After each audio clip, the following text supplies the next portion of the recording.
Okay, so we'll begin shortly. Just in a bit, we'll begin.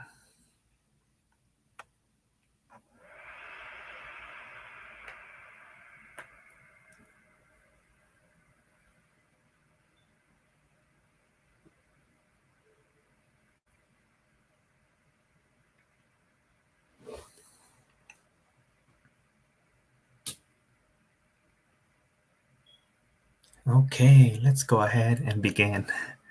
So once again, I'd like to thank Bhante and thank Aya for giving me the opportunity to share Dhamma with you today, share meditation, and be here with all of you today, all you lovely people, and everyone at Empty Cloud, and those of you joining us all around the world or wherever you may be, even if it's not in this on this world. Thank you for having me here tonight. So uh, today I wanted to do a guided meditation, although I won't be speaking that much. So I'm just going to lay out the structure for you and then we can start the meditation. So it's a meditation which is kind of like a combination between uh, the body contemplation and the element contemplation, in a way like doing it via a body scan. Okay. So what we'll do is we'll start scanning the body from the top of our head, starting with solidity, that which is solid. So you can just scan your body, and as you're scanning down the body, you can bring your attention to the solid parts, right? So like the skull and the teeth and hair, and as you go down and into your fingers like nails, and you can just do like a body scan of all of that which is solid. Go all the way down slowly to your feet, ending at your toes, right? You can think of the bones inside your toes and your nails. And then as we go up, we'll be focusing on the temperature of the body. So slowly, slowly going up our legs and torso and our arms and our head and to the top of our head, and just noticing the temperature of the body as we're coming up. Then we'll go down, and here we'll have to get a little creative, uh, focusing on the cohesion, the water, right? The liquidity parts of the body. So maybe you could think like, a little bit of sweat, or, coming down your face if you have any, or oils, or like the wetness of the eyes or the nose and the mouth, maybe into the blood inside the head, right? And throughout the body. And slowly just, be aware of the liquid parts of the body. And then as we go up, we're going to be focusing on movement, right? So we're going to be sitting in meditation. There may not be a lot of movement, but we can be aware that our legs move, right? We use them for walking, and there's also like pulsing and other very subtle movements happening in the body as we're coming up. Then maybe we can start to feel actually the breath in the stomach and chest, right? And then we can maybe feel it a bit in our throat, right? And the air coming out our nose, and the movement of other things, or maybe we can feel a breeze coming across our head. And that's how we'll finish, okay? So first we'll start with the body, solidity, then temperature, then liquidity, and then movement, wind, okay? So about every 5 minutes, I'll be, just giving you a little signal for you to move on to the next one, okay? So that's what we're gonna do today. So don't worry if you didn't catch it all, if you just came in later. We're just doing like a body scan, focusing on the 4 elements throughout the entire body. And I'm gonna, as we go on each stage, I'm gonna be prompting you with what meditation we're gonna be doing. Okay, so just find a comfortable position. Okay, nothing fancy unless you're bougie and you like fancy. Go ahead and do your fancy pose or whatever you're comfortable with. And, just make sure that your back is straight, that you're comfortable. And eyes closed, eyes open, whatever works for you, okay? So let's go ahead and get in that meditative position.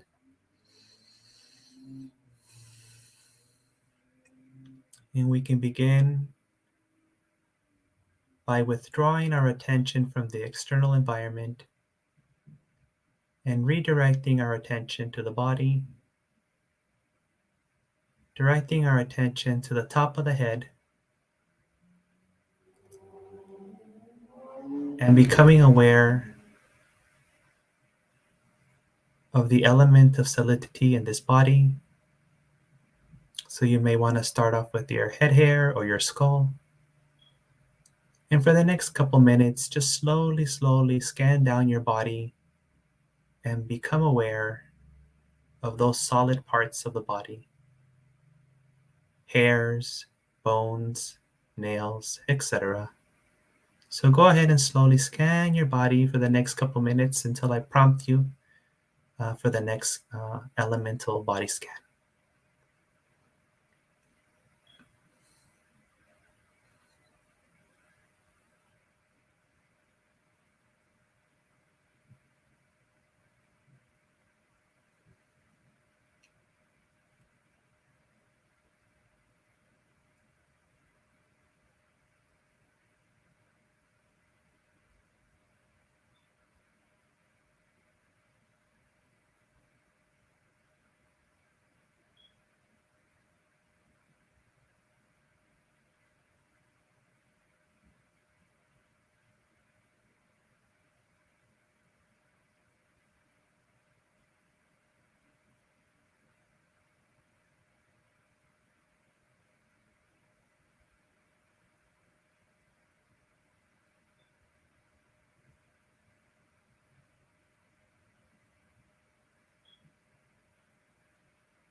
Now that we're at our feet, we can begin to focus on the temperature of the body, slowly scanning up your body from your feet to your head, aware of the temperature of the body. We will do this for the next couple of minutes before I prompt you for the next elemental meditation.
And now we can begin to focus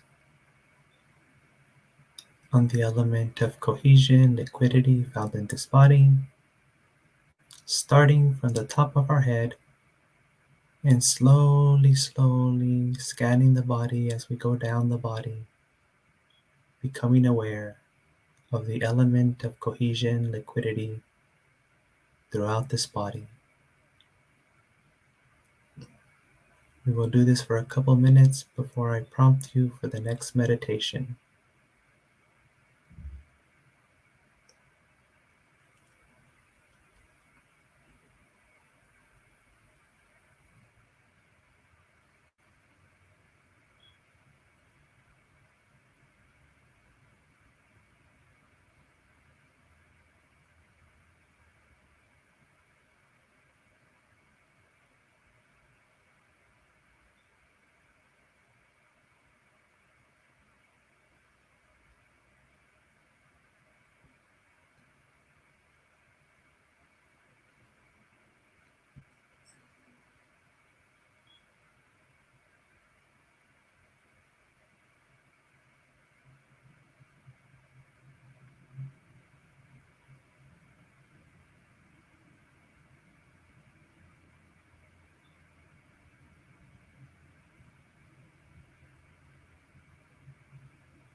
Now we can draw our attention to the wind element in the body, movement, starting from our feet and slowly, slowly, slowly scanning the body until we reach the top of the head. Though we are sitting in stillness, we can reflect that this body is a body that moves. The legs move, the arms move, the blood courses through the body. We breathe in and we breathe out. Keep this in mind as you slowly scan up your body and bring your attention to the movement, the air element in the body. We will do this for a few minutes before ending our meditation.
So now that your mind is calm, body is relaxed, you can bless yourself with your calm mind by the great wisdom and compassion of the Supreme Buddha, truthfulness of his teachings Dhamma, noble qualities of his perfect disciples Mahasangha.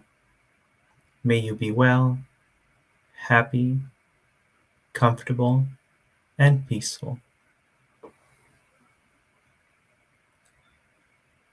Sabitiyo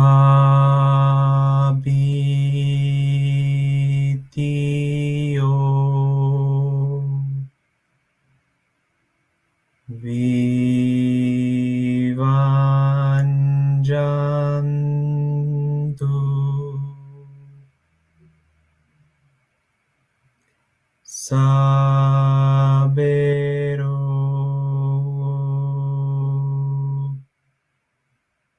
Vinasatu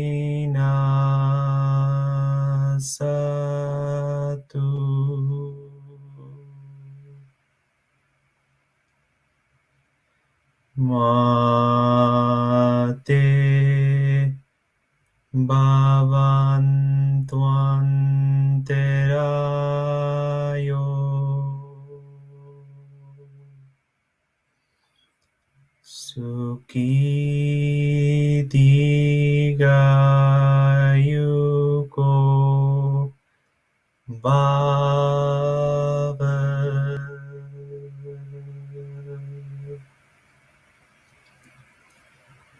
Bhavetu Sabbe Mangelan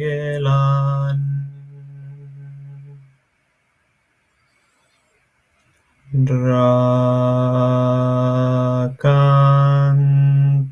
Sabbe Devata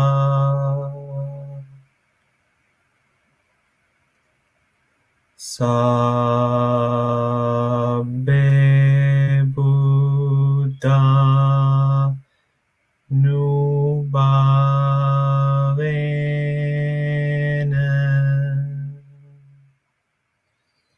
Sada Soti Bhavantu Ti Bhavetu Sabbe Mangelan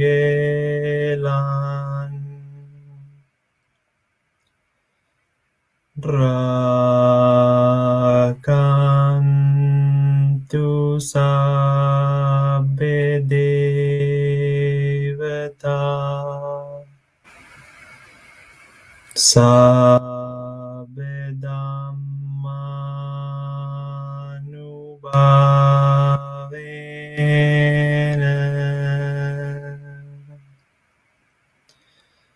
Sada Soti Bhavantu Ti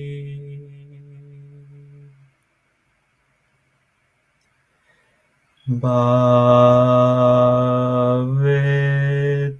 Sabbe Mangelan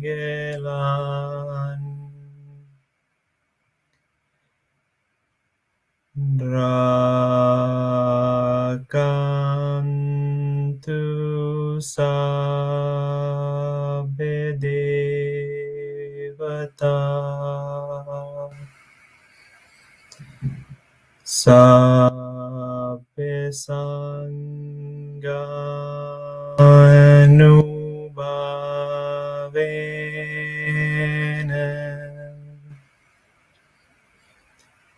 Sada Soti Bhavantu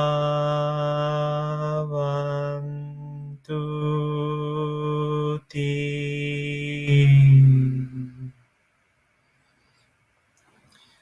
Also, through the power of this meritorious action, may you be free from immature company, and may you always have good companions until you attain Nibbana. Imina punya kamena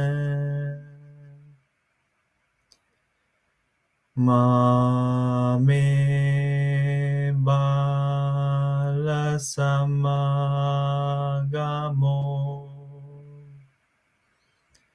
satam samagemo hotu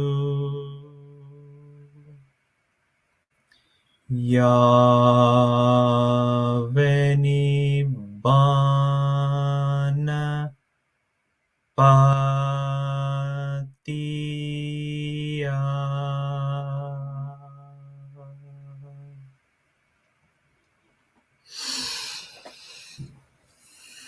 Sadhu, sadhu, sadhu. I hope you found the meditation pleasant, useful, skillful to some degree. It might be a bit different. It's just something to play around with, something to explore. I always like being a little bit curious with my meditation. Okay, so before I start my talk, homage to the Buddha. Namo tase bhagavato arahato samma sambuddhase. Namo tase bhagavato arahato samma sambuddhase. Namo tase bhagavato arahato samma sambuddhase.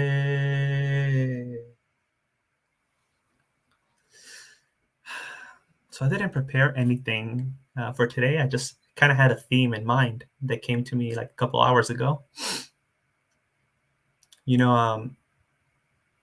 I grew up in downtown LA, specifically like in Koreatown, and I grew up during the time of the LA riots. I could see them from my window as a little kid. I remember it very vividly. And one of my brothers that I know of for sure was involved in the looting, and my dad got very upset with him. I think he stole some electronic devices or some shoes or something like that. I don't remember very well. But growing up there and my whole life, my family, my friends in the neighborhood was full of gangs, homies, right? Homies, like mostly, Latino gangsters, the SS. And, that had a very profound effect in my development. I mean, the media portrays these people a certain way, and society talks about them in a certain way. And I mean, even my own family and my mother and my father would tell me certain things about, how gangsters, homies, gangbangers, cholos, SS are, And I remember a couple of times, especially when I lived in Union Street, my mom would come running into the living room and take us to the ground because there was like drive-bys or there was shootings outside also. And although my dad and my mom would, not talk positive about the gang members, I remember my dad, becoming friends with some of the gang members, and I think he even hid him sometimes in the basement of the apartment building because I think he was a manager or something like that at that apartment building, and he was friends with the gang members, and he would hide them downstairs sometimes because they were all kids. I mean, we think some of those gang members must have been like 10, 11, 12 years old. They were like just little kids. Then I remember, some of my cousins getting stabbed, and my brother getting shot, and even my girl cousins getting shot at. And I remember, being careful where to walk in the neighborhood, where you shouldn't walk. Although I was a kid, they never really messed with me, but you didn't want to go to places, that were known to be very hostile or that you didn't know about. And there was this constant narrative of like, don't join a gang and all of this kind of stuff, which is good advice, but it kind of portrays the people in the gangs and like, they're evil. That's the kind of sense you get, right? Like they're bad people, and it's their nature to be bad. They're very bad people, and it kind of conflicted with what I saw with my cousins and family members were in gangs too. And I remember like, well, they're not so bad. I mean, they're not perfect, but they're not like, they don't seem like the bad guys, inherently evil. So yeah, then in middle school, I remember people getting shot and stabbed coming out of the back of the school, and some gang fights in the school, and then I kind of got involved with this crew. It wasn't a gang. It was kind of like a crew also in middle school. And, but it was more like peer pressure. I didn't really want to like do it. I was into like video games and computers and stuff like that. I was kind of a nerd, and then in high school too. I mean, in high school, there was gang activity, although by my time, when I got to high school, it wasn't as bad as my cousins and my brothers and sisters that had to go through that. And then, I mean, I had family members who were in the hospital and family members who were incarcerated for many years because of gangs. So then growing up, I always kind of saw, gang members as others, as the other, and as, the reason why everything is bad, like in our neighborhoods and things like that. And that carried I carried that on with me for many years throughout my 20s. When I would see gang members at places, I always kind of felt like they were like holding my people back, right? Like they're the problem with Latinos or the Mexican people. They're the ones holding us back. But then why am I bringing this up? Okay, so now I'm a Buddhist monk, right? And I remember the first year as a Buddhist monk, I was a very enthusiastic monk, more than right now probably, and more naive.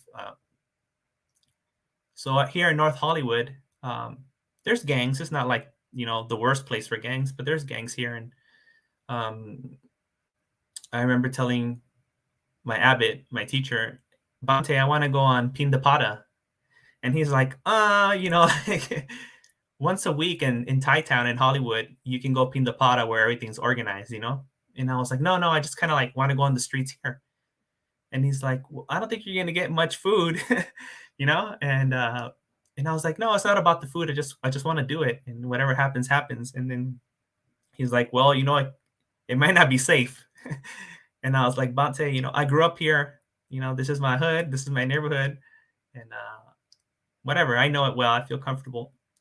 So I remember one time, and it was probably like my fourth or fifth time doing Pindapata. It was like one of the first times, and I would just go by myself, walking down the streets in North Hollywood.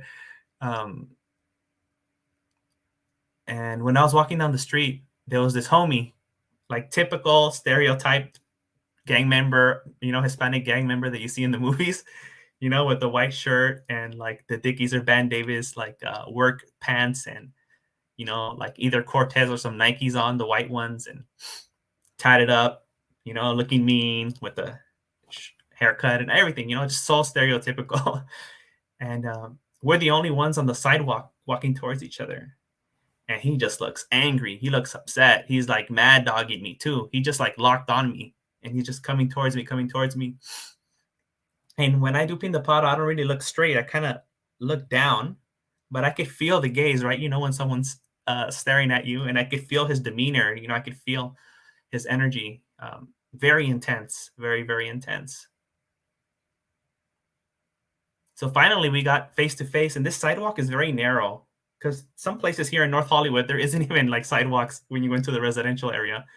But in this main street, there's a sidewalk and it's very narrow. So one of us has to kind of give way.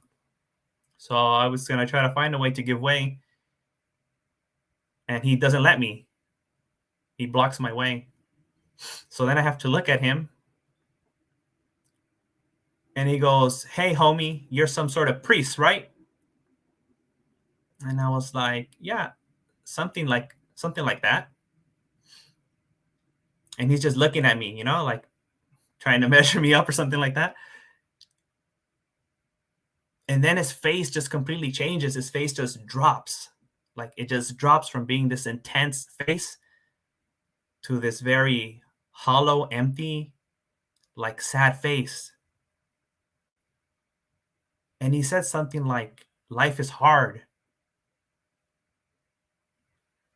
And I was like, yeah, life is hard. He's like, I'm struggling. It's difficult. I'm trying to do my best. Me and my girlfriend, we're in a bad situation. And we're trying to do the best that we can do. And he starts crying right there on the sidewalk. I see the tears coming down his face.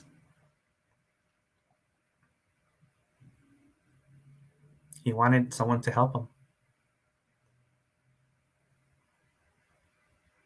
This, he came up all tough, and he has the clothing, the tattoos, everything. But he was experiencing a lot of dukkha, and he had the intention, at least at that moment, to want to do something better with his life. And he saw a Buddhist monk, and he thought, I can ask him. So I don't remember exactly what I told him. This was like 5 years ago. I just kind of validated his experience and told him, you know what, like things change. and things can change for the better or for the worse. And, you know, no matter how bad things are, they can't remain this way forever. There's a potential for things to get better, especially when they're bad. Uh, you can only go up from when you're at the bottom. So I think we talked.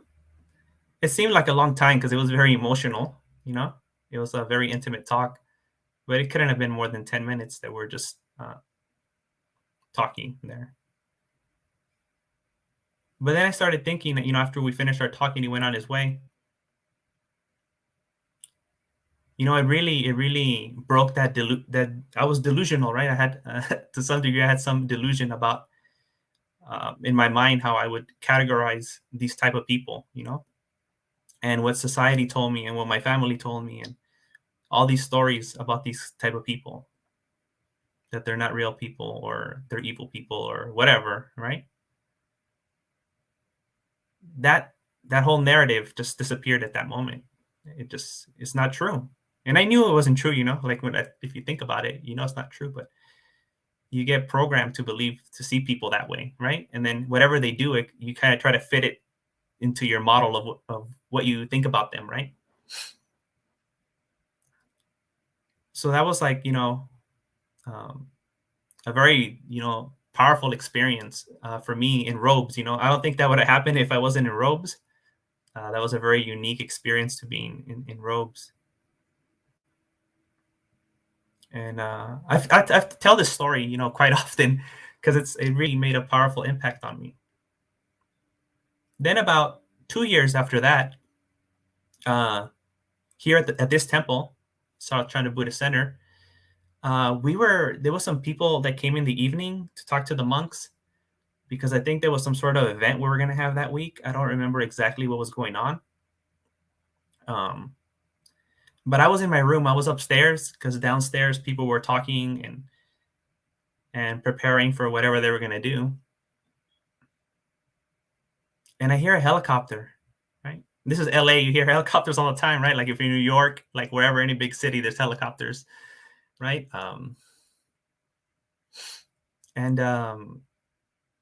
But it doesn't leave. It keeps hovering, nearby, not right over the temple, but the helicopter keeps hovering. And then I hear a siren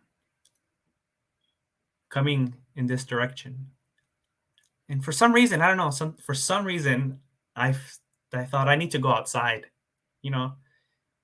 Helicopters pass all time, sirens pass like 3 or 4 times a day here. But for some reason at that time, I thought I need to go outside.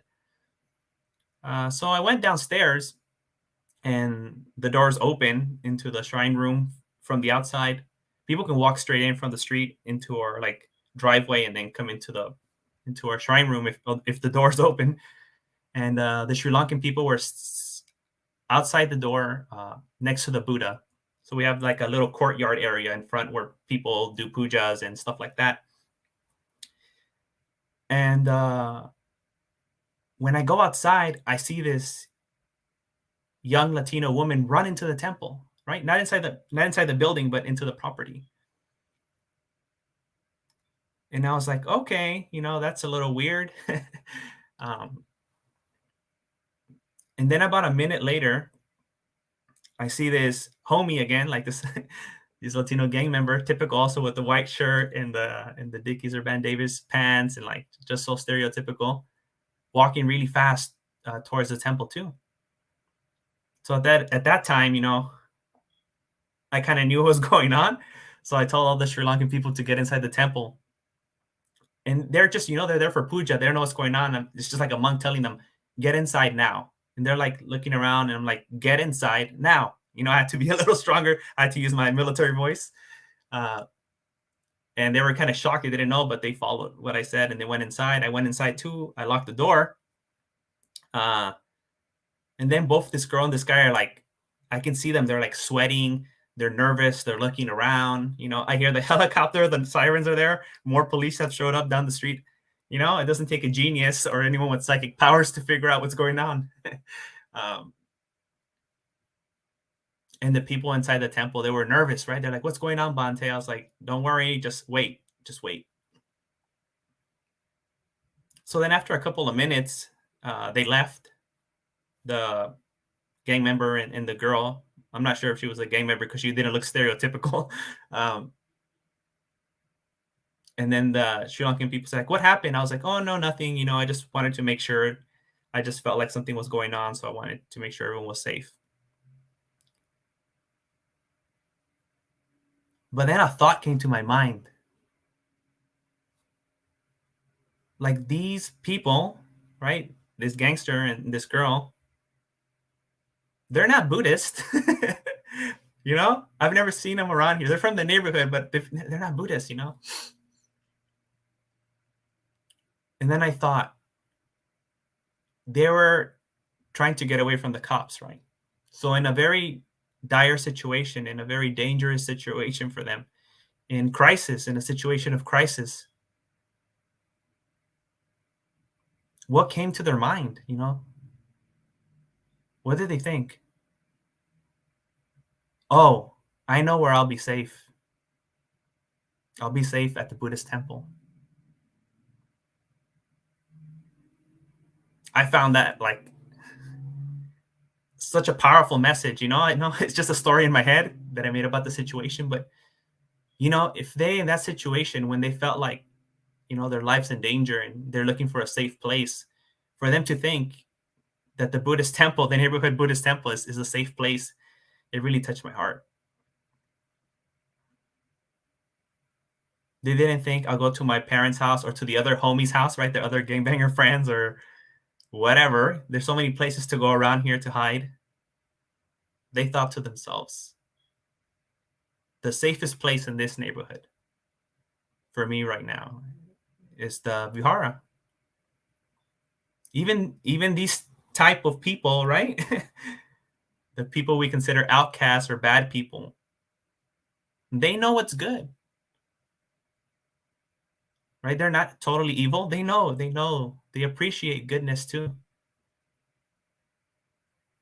And I just found this such a powerful, action or image or whatever it was, for them to think of our temple as a safe place for them.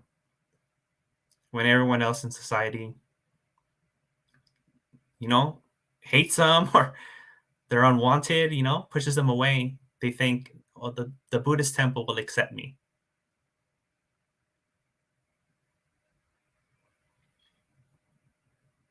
Yeah. Yeah, so I just wanted to share these, a little bit about my life and some of the stereotypes or some of the biases or prejudices or that I grew up with and the situation that I grew up with and how being a monk, gave me a different perspective and allowed me the opportunity to experience these two events that I shared with you, which I found very powerful in my monk's life. Um, yeah, there's probably two of the most powerful events, situations like that happened since I've been a monk. So I didn't really have anything else planned, So if you have any questions or comments or want to know more about the story, it's my story. So to me, I maybe like all the dots are connected very easily, in my head. I have missed some spots and maybe my story is not so coherent. It doesn't make that much sense. But if you have any questions about that or about me or, something like that, feel free uh, to put them in the comments.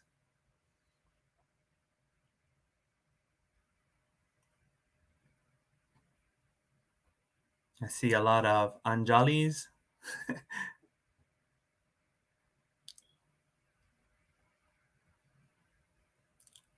So I know maybe some of you might be typing a really long thing. So let's give you some time to type in whatever comment or question that you have.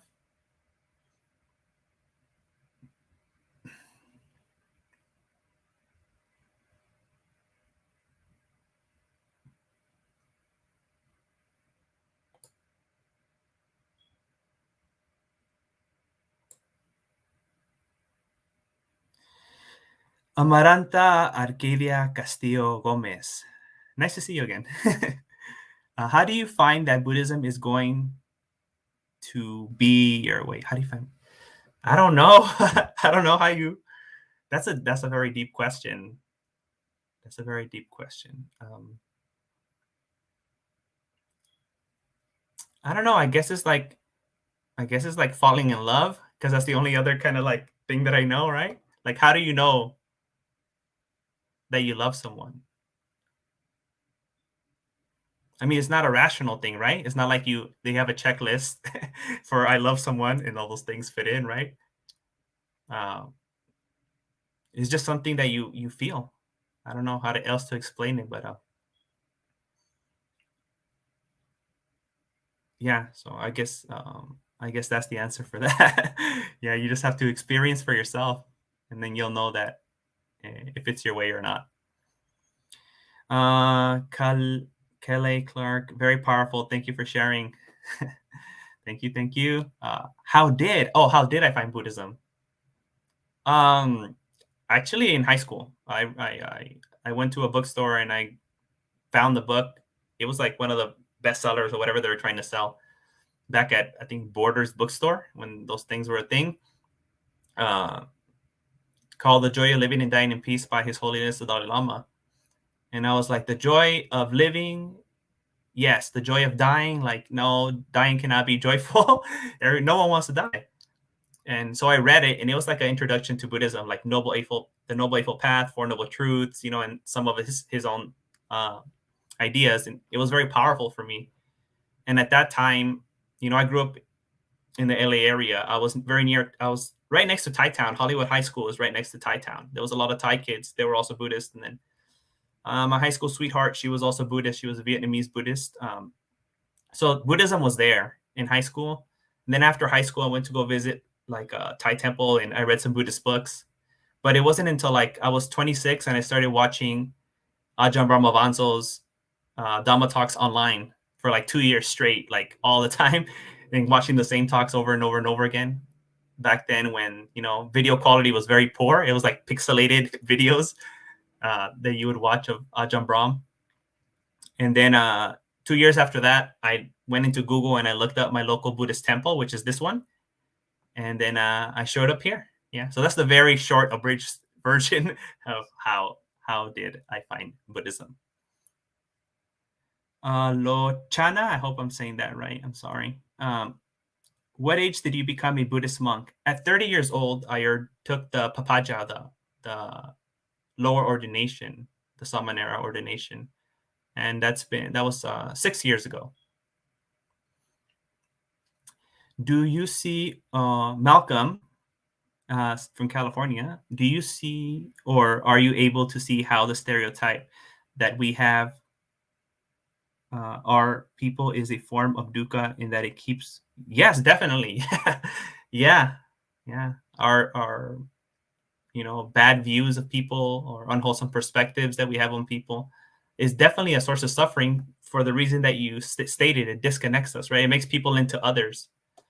So when they're others, they're not human. They're not like me. So they don't deserve my compassion, empathy, loving kindness. They don't deserve human rights. Right? When something is not like you, then it's kind of easy to justify any kind of cruel thought or speech or action against those people. So definitely it's a big source of dukkha. Have you worked with Father Gray Boyles from Homeboy Industries? No, I haven't. Homeboy Industries. Yeah, it's been around here in LA for a long time. No, I haven't. I haven't really been involved with any of that. I had one of my friends. He works with young homies, let's say, like teenage homies, and he took me once to the place where he works with them, and I spoke to them about Dhamma. But I've only interacted with teenage, little homies one time. Kuma says, Bhante, do you help a lot of young people to overcome their problems? Oh, I don't know. I don't know. I try to suggest things, right? I don't like to tell, people what they should and shouldn't do with their lives. I just say, like, if you want a easier life or a happier life or a less problematic life, less dramatic life, you could try these things, and these things would help you, avoid a lot of those problems. But luckily enough, here in this context, within the Sri Lankan Buddhist community, It's different kind of problems than the problems that I had. Here's a lot about like school pressure or pressure to get married or pressure to have kids, like these kind of family problems. And yes, I try to help them with family problems and school problems and things like that by giving them a different perspective on their problem, right?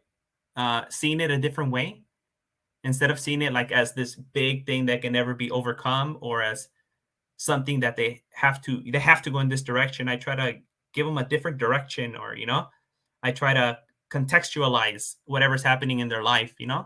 So I think I just try to provide a different perspective or a different way for them to relate to that event that's happening in their life, instead of telling them what they shouldn't or should do. But you know what, I think that's for whatever it's worth, I think it's worked because these young people here they're very sincere with me. They'll tell me like, "Oh, Bhante, I drink. Oh, Bhante, I smoke weed." Like, "Oh, Bhante, I did this, I did that." Like they're very sincere, and I think taking the approach that I have instead of like moralizing them because I'm a Buddhist monk, right? Like I'm a moral authority. Instead of trying to hold that and trying to be more like their Kalyanamita, their good friend, um, has allowed me to interact with the young people here in a different way, where they can tell me, the things that go against the precepts without feeling like Bante's gonna look down on me or he's gonna tell me that you shouldn't ever drink, right? Like that's up to you, like I'm just gonna share with you what the Buddha said and what according to the Buddhist teachings, what would help you reach Nibbana and have you a better life. And you can take it or leave it, right? And I think I mostly try to connect with them too, so they can have someone that they can speak to. Maybe they don't feel comfortable with anyone else speaking, so I try to provide a place, a situation in which they can just speak freely, and they don't have to worry about someone trying to manipulate them or control them.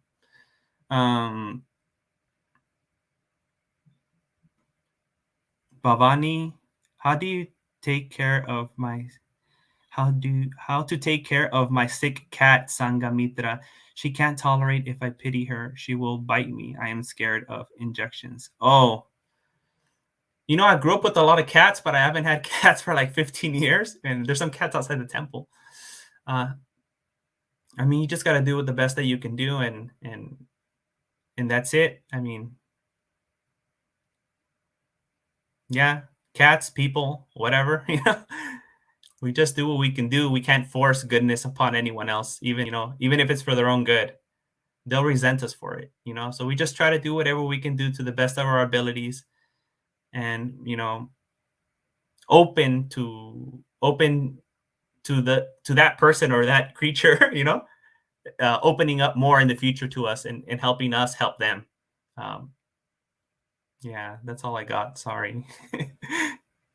Lochana again. Do you feel you found the right path to reduce dukkha? Yeah.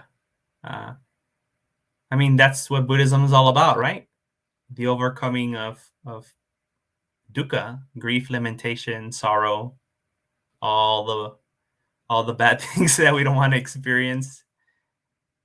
Yes, yes, yes, yes. I think I've definitely found the harmonious path, the wholesome path. I try to avoid it, right? But yes, the most harmonious, skillful, direct path. Kayla Clark says, why did you want to become a monk as opposed to staying a lay person? Before I had a certain ideas of what success was or what happiness was or what life was about. And luckily enough, I was able to achieve basically everything to some degree. But even then, happiness, contentment, were ephemeral and in nature, and they weren't long lasting. And I found myself just living for the weekend, or living for the next time I can be with my friends, or living for the next time I can be with my girlfriend, or looking forward to the next pay raise or the next adventure. It was always like, a future orientated kind of lifestyle. and there was no place for just being in the moment or being satisfied or content with what you have. And so I guess I became a little bit disenchanted, disillusioned with everything, right? So, I had a house, like I had a very beautiful, nice girlfriend. I had my career in the Air Force. Um, I used to have a lot of fun. I had a lot of friends. I used to party all the time. I used to do like, I was a different person back then. Yeah.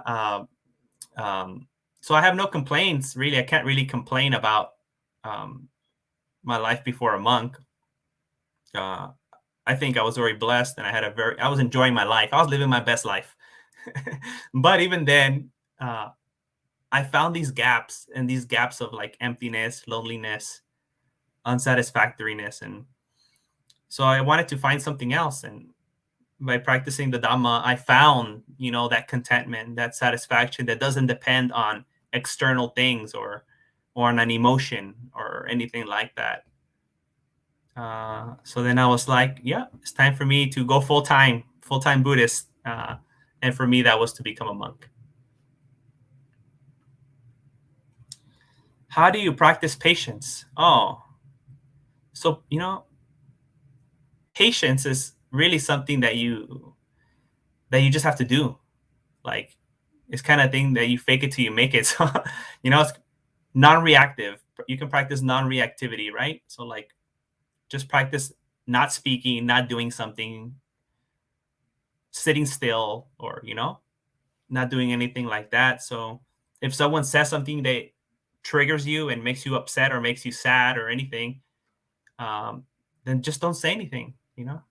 You're under no responsibility. You're not obligated to say something to every single little thing that people ask you, or to the same person that keeps bothering you. You have the right to remain silent.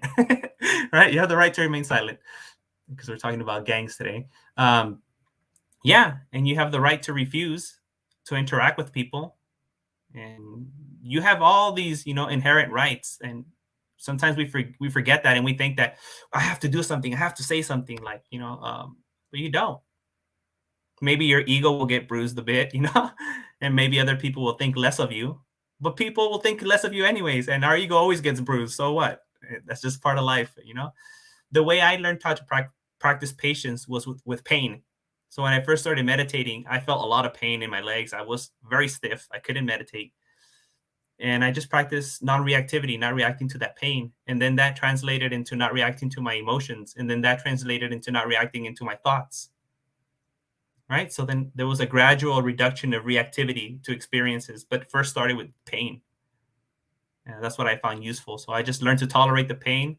Then I could tolerate emotions, and then I could tolerate thoughts. But that's my personal experience. But I would just say, just practice silence. Noble silence is a great way to develop patience.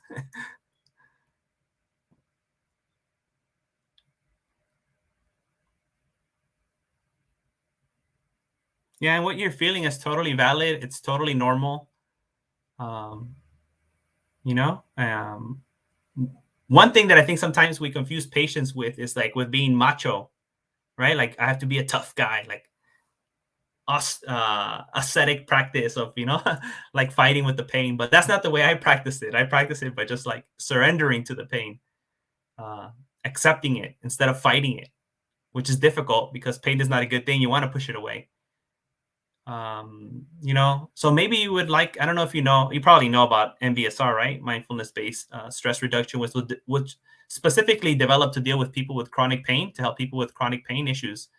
So you might want to look into that. It might be useful for you and integrate it into your Buddhist practice that you already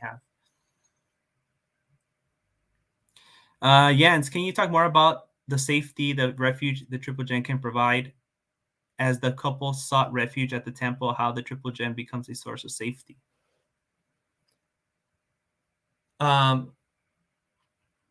So starting off just with the Buddha, right? The Buddha statue is the most sold statue in the United States. I mean, the last time I looked at it at the stats, it was still that, and it's probably like that throughout North America. There's something that people know about the Buddha that makes them feel safe. You know, they have an idea about the Buddha or even the image itself that's very peaceful and serene, very accepting, compassionate image of the Buddha. Whether the Buddha Rupa, the actual like statue, or the mental picture they have about the Buddha, whatever the story they know about the Buddha is. So I think that's a big part of it. In the West and United States is very Buddha friendly. You find Buddha everywhere, restaurants, stores, and Buddha's a religious figure. It'd be very strange to like go to a place and have like a crucifixion of Jesus right there, or like you know have Ganesh like chilling right there. Although I think in LA, in California, Hindu gods are pretty much kind of going the way of Buddha, where it's accepted everywhere. Uh, but there is something to just the idea or the physical or the actual image of the Buddha that people feel comfortable with, and that makes them feel safe. So I think that's one thing. And then kind of the Dhamma, like the teaching, right? There's kind of this idea of avihimsa, non-harm, and loving kindness and compassion that we see in the Dhamma. And I think to whatever extent that the general public knows about it, it's very inviting to them.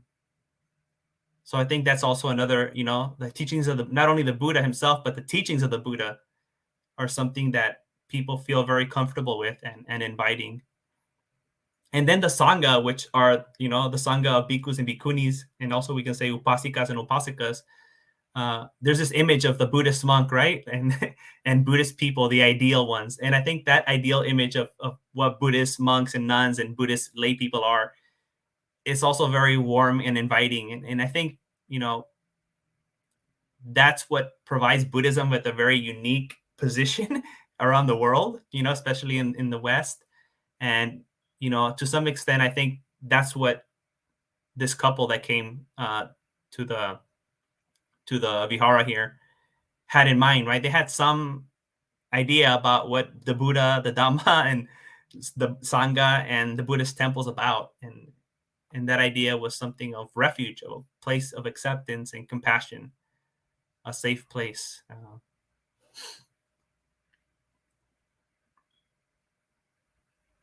Do you feel the ultimate freedom of less pressure from social expectations after you definitely. Probably one of the biggest things that I noticed after becoming a monk, like a year or two, was that I didn't have to go to all these events, all these social events. Like, there's so many social events every week. There's like 2 or 3 social events, and like you have to go to this and you have to go to that because that's your friend, that's your family member, or your boss, or this and that, right? Like, there's so many social obligations in that sense, right? Like, just to keep face. And so many fake messages that we send to each other, like, oh, how are you, happy birthday, but you haven't spoken to the person in like the whole year. And like, it's just all very fake. It's like this whole big show that you have to keep putting on, and it takes time from your day, it takes from your life, it takes energy from your life, it takes resources unnecessarily. So when I became a monk, I was like, man, I have so much time just from like not being socially involved in all these activities,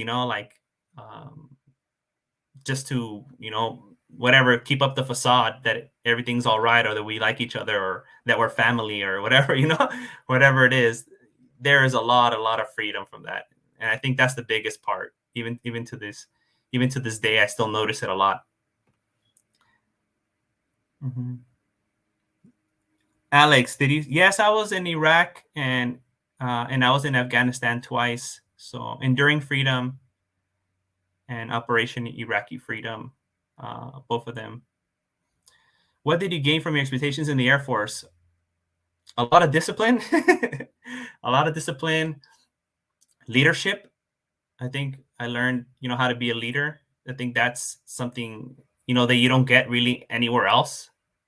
And leader means like lead by example, and you have to be willing to do what other people do. You're not a boss, right? So that's something different out here. Like, I've noticed in the, world, or even academic world, leader means like the boss, but in the military, the leader is like kind of like the ideal, like, right? Like the person that you should be, that's the leader, right? It doesn't always work out like that. That's the ideal. But leadership through example, being willing to do whatever you ask other people to do. and holding yourself to the same standard as others. So I think leadership, discipline, teamwork. I had to work, I had to work with some people that were so annoying, so incompetent. you know, the majority of the people are all right, but there's those people, right? Like everywhere else. And you have to work as a team. If not, you can't accomplish the mission. So you learn to like sacrifice yourself, put your own drama to the side to get the job done, right? To get the mission done. So that ability to kind of like, it's not about me. It's about the team. It's about others. That was also a very powerful thing that I learned in my time in the Air Force. Sud asks, if we have enough Buddha Nusati, do you think his good qualities will get absorbed in our psyche? Yes. I just want to clarify how yes. So whatever we value, we try to imitate, right? So you see this in kids, like they like Superman, they like, or teenagers, they like a certain artist. They try to emulate that person, right? So the more we think about the Buddha, he becomes like our hero or our idol. And then we try to be like them, right? Just like anyone else, anything else that you value or care about or revere, you follow it. So by practicing Buddha Nusati, you increase, how much you appreciate the Buddha, and that will drive you to be more like the Buddha. So in that sense, yes. As if you were to develop these paramitas as one is thinking about the Buddha. Yeah, so thinking about the Buddha, you could definitely, develop compassion, and you can develop patience and all these other things. But developing them as concepts is different from actually like doing them, saying them, and practicing them, right? So I think it's a good start. It has to start with the mind, right? Dhammapada, and then our behavior, our lifestyle will follow. So we just can't think that just by thinking about the Buddha, we're going to develop all the qualities, and we don't have to like do the other stuff. We don't actually have to do anything. But I think it's a good fuel, a good fuel for the practice. Okay, so this will be the last question I'll be taking now from Lochana, and then we'll finish for today. Is there any traumatic event that occurred in your life to leave the military behind you around age 30 or you came with us? No, nothing traumatic to me happened in the military. I had a really cool job.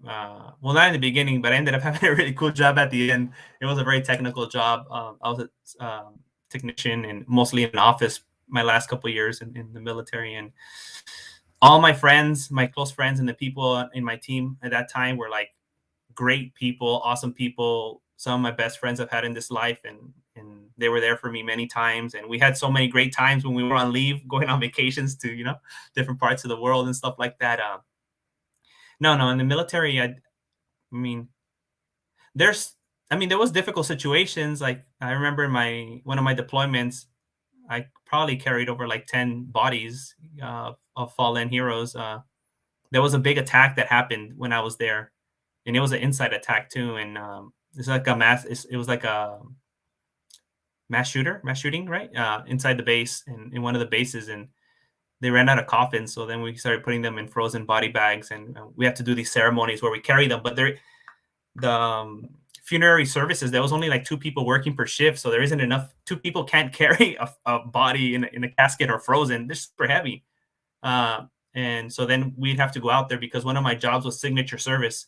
So anything special, I had to verify and get the signature. Just like if you were to be given some important, legal document, someone has to sign for it. That was one of my jobs on the aircraft. So I was there, so I had to help them. So, that was a very sad thing. And also there was one of the biggest attacks in Iraq was in the north with the Kurds. And there was an attack in a mosque and many children got hurt. And I think it was at least like 15 or 20 children that they brought in different ambulances. And we had to fly them out of Iraq into Turkey to treat them because there wasn't enough space, hospitals. There wasn't enough beds in Iraq at that time. And Turkey offered to help them and take the kids. So that was a very sad thing, but traumatic, in the sense that we think about it, like combat trauma or anything like that. No. I just, for me, it was just being disenchanted with the world, a sense of disenchantment. Not that I hate everything out there, and and I don't try to like moralize people for enjoying their lives in a mundane way. It's just for me, I was just like, well, I'm here, and I thought I got the things that I wanted, or I thought that I needed, or I wanted, or I idealized, and they're nice. They were nice things, but it wasn't what what I really wanted, right? So I had to be honest with myself and be like, no, you can't play this game of telling yourself like you're happy because X and X and X, and that's what society says, or that's the story you told yourself. You have to come to the bitter truth that, hey, this is not what you want. This is not what's going to give you peace and contentment. So you need to do whatever you need to do to find it. Okay, just because John's is very short. Find it hard to meditate with unpleasant feelings or with overwhelming fear. Any advice? Surrender to it. Let go into it. Sink into it instead of fighting it. Don't try to fight it. Don't try to push it away. Don't try to run away from it. Go into it, actually. Observe it deeply. What is it? How does it work? Right? Try to understand it. Dukkha is to be understood. Suffering is to be understood. Okay, everyone, that's it for tonight. So, yeah, thank you for putting up with my, self-disclosure and all of that rant, whatever I did today. So may you be well, happy, comfortable, and peaceful, and I will see you next week. I think that's the last one I'll be doing. Okay, so I'll see everyone next week. May you be well, happy, comfortable, and peaceful. Sukihotu. See you next week again. Repeating myself. Bye-bye.